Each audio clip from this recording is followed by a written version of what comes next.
Hi all, welcome back. అందరికీ నమస్కారం.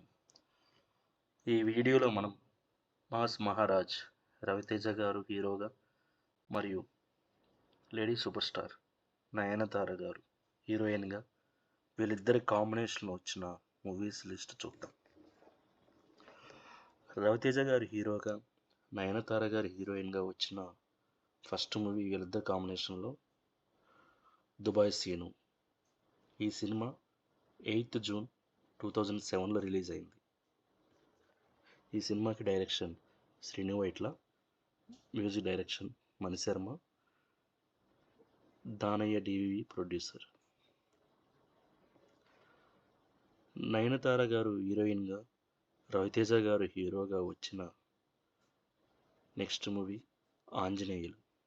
ఈ సినిమా 14th ఆగస్ట్ 2009లో రిలీజ్ అయింది.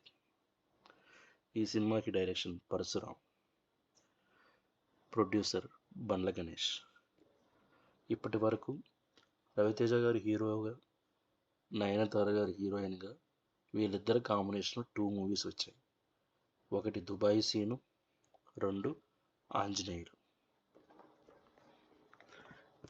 Thank you for watching.